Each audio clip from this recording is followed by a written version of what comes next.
Hello everyone. In this video, I'll show you how to fix Call of Duty Modern Warfare 4 if it is not launching on Steam. First, open Steam and go to your library. Find Call of Duty Modern Warfare 4, right-click it, and choose Properties. Open the Installed Files tab and click Verify Integrity of Game Files. Steam will scan the game and replace any missing or damaged files that could stop the game from launching.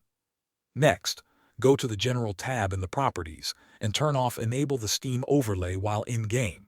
The overlay can sometimes conflict with the game, preventing it from running. After that, update your graphics driver. If you have an NVIDIA graphics card, open the NVIDIA app. If you have an AMD graphics card, open AMD software. Check for the latest driver update, download it, and install it.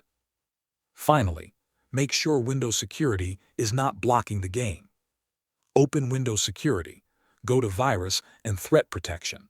Then click Manage Settings under Virus and Threat Protection Settings. Scroll down to Exclusions, select Add or Remove Exclusions, choose Folder, and select your Call of Duty Modern Warfare 4 game folder.